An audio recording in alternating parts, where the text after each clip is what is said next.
East. Let's bring in now MS Now senior national security reporter David Rohde, who was listening along with me. So, David, a lot to get into there.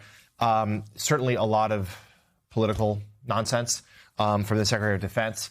But I know some of it caught your attention, too, and we're bothered by it. But let's start with what we know in terms of the concrete updates as to the ongoing assault in Iran. What do we learn? There was a lot of talk, and I think it has been a successful effort in terms of, these bombings and the strikes. There hasn't been any American planes shot down by the Iranians. But really, what really concerns me is the long-term strategy. And one of the last things he said, which was a little bit political, just really concerned me. He criticized other presidents about the foolish policies of the past that recklessly pulled us into things that were not tethered to actual clear objectives. Other than destroying, these Iranian weaponry and the uranium, and that's important, and any chance of uranium enrichment, it's just not clear what the Trump administration's strategy is in terms of changing the government in Iran. I mean, at some point, the U.S. will run out of munitions, and, this operation will end.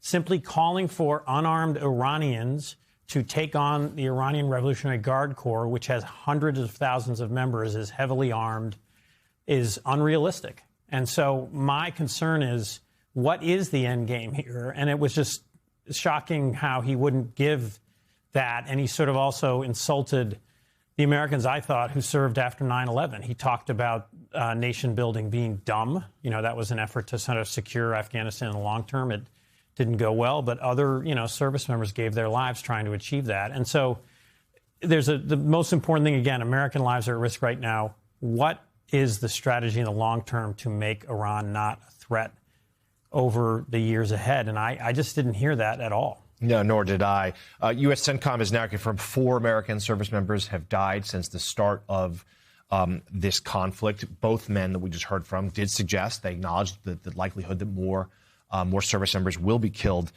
in action.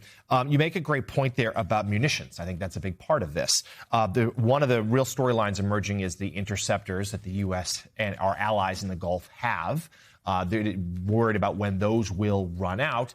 The Secretary of Defense was also asked about the Iranian capabilities. What sort of missiles do they have yet? Amid some reporting this morning that maybe they have less of a stockpile than first believed. He didn't really address that. But this is a key issue here in the war's first days. And that's the other problem, is that so far the United States has been able to obliterate Iran's missile capabilities to the point where just the missiles aren't coming. They are coming. And what I think the Iranians have discovered is that the weakness here is the ability in the Gulf, the ability of Kuwait, Dubai, Abu Dhabi, Bahrain to stop these incoming missiles. And one of our military analysts said that, the Iranians have thousands of these missiles. Each sort of Patriot missile that's fired back to take down one of their missiles costs $2 million. And so there's major concerns about how long can the U.S. go on sort of intercepting this. And the other concern is that they have successfully stopped the flow of oil at this point in the Persian Gulf. That's 20% of the oil in the world passes through the Strait of Hormuz there. So that's going to be an economic challenge for the U.S. So Texas talks about taking out Navy ships, but again, they haven't completely decimated the Iranian Navy to the point where ships are going through the Gulf and oil is flowing. And we are seeing overnight stock futures down, oil prices up as the markets react to what's happening in the Middle East. The Secretary was also asked about whether or not there are U.S. ground forces in Iran. And he said no, but then was quick to add, well, we don't want to rule anything out. We don't want to tip our hand operationally. Certainly, from reporting, the president does not seem inclined to have a full-on ground invasion of Iran. But there are some who believe in military circles that at least some sort of incursion might be necessary beyond, say, recovering a downed pilot, but an actual invasion force if indeed the goal is regime change. How are you thinking about this? So I spoke to former CIA officials, who were involved in Afghanistan and Iraq, and they are questioning why there isn't a basic effort by the CIA and the Mossad, which has a very strong network in Iran, to try to get elements of the Iranian security forces, members of the police, members of the Revolutionary Guard, the army, to peel off and back popular protests. There's ways to pay off sections of the army. There's ways also to end this internet blockade that is preventing Iranians from talking to each other and organizing protests, and also allowing them to talk to the outside world. So, and again, what was so disturbing about Secretary Hegseth's sort of view of this is we're just going to kill and take out all their weapons, and we don't have to do anything else. And that is not a strategy. This is, very experienced CIA officials.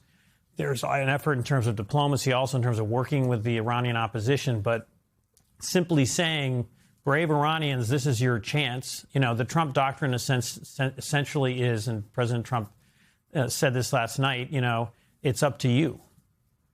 And that's, I don't think, enough for long-term stability or change in Iran. Yeah, Secretary Hegseth, usual criticisms of the media and President Trump's predecessors, but you're right, did not offer much in the way of vision as to what would be next. And there's a middle ground. I don't think an American ground invasion and Americans running Iran we should not do that. That failed, particularly in Iran and also in Afghanistan. But there's a middle ground where you can do more to help the Iranian opposition. It's not simply, this is warrior ethos. We're just going to kill you and take out your weapons and you're just going to give up or disappear. This is an ideological movement. I saw it myself. Members of the Taliban wanted to fight and die. Americans, there are members of the Iranian Revolutionary Guard who want to fight and die and be martyrs. So you're not going to frighten them into just giving up. That was the chairman of the Joint Chiefs of Staff and the Secretary of Defense live at the Pentagon.